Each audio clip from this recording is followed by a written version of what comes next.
We have over 225,000 people come into our community every year to visit Presqu'ile Park.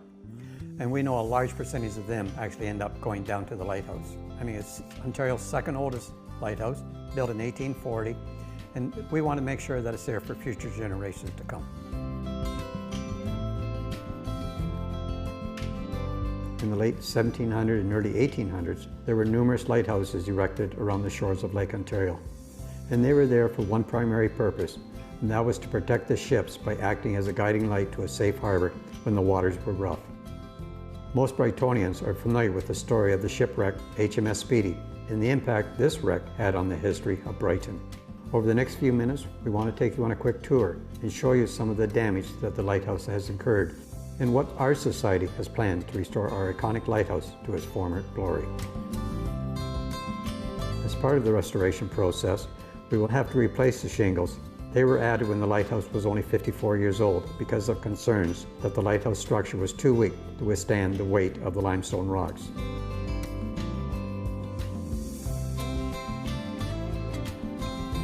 Now that we've seen the outside of the lighthouse, let's have a look at the inside and see what damage is happening in there. Let's have a look up at the second floor. There's 2 more floors on top of that. Come on up. You have to remember that this lighthouse was built in 1840 and is now showing its age from decades of summer and winter storms.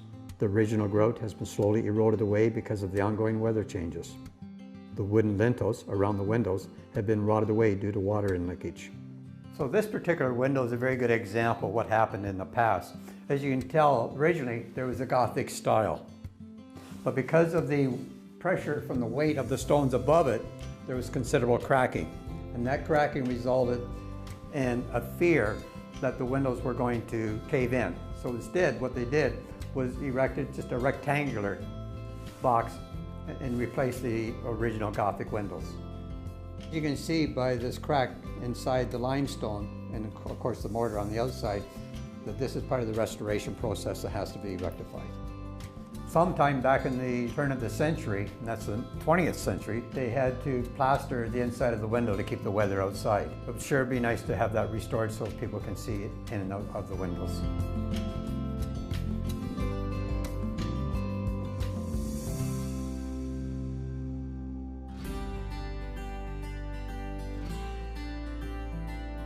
One person's dream of restoring the lighthouse has become a reality.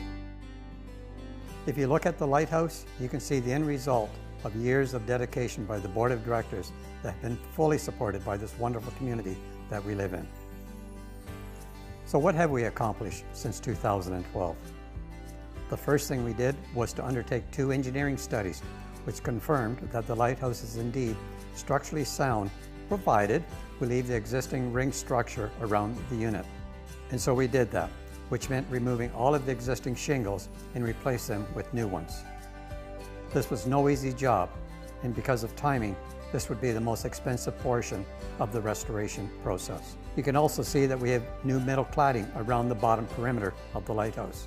Both of these moves will ensure minimal water in leakage into the lighthouse walls, which was the major factor leading to the deterioration of the lighthouse. And of course, we put the finishing touches on its appearance by sandblasting the rust off the middle door frames and removing numerous layers of paint that covered the block foundation.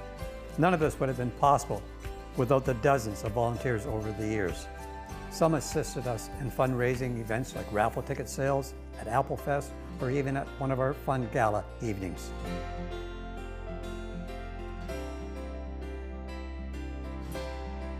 The wood is original, the outside glass is original. I got $1,200. Do I have $1,300? $1,300? I have $1,300. $1,400 to you, ma'am. $1,400. $1,500.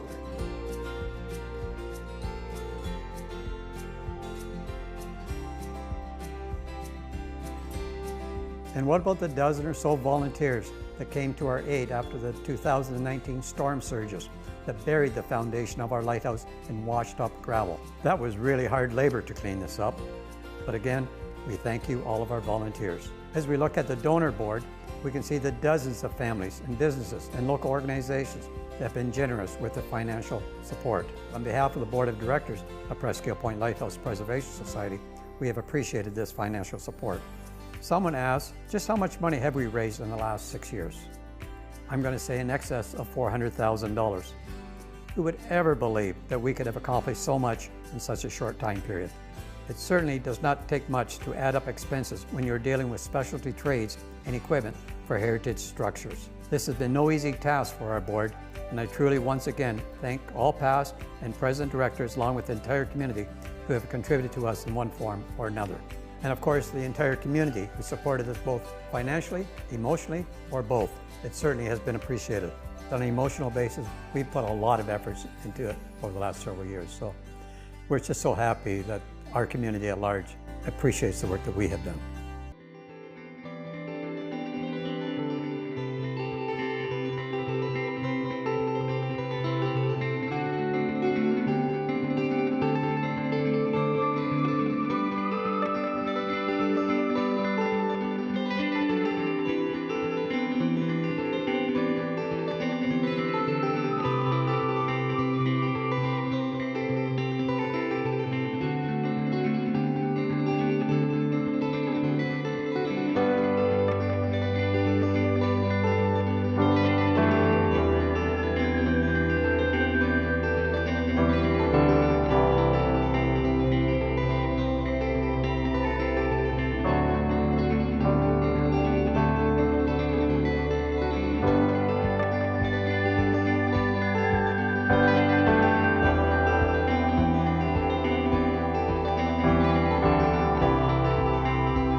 Thank you for letting our light shine.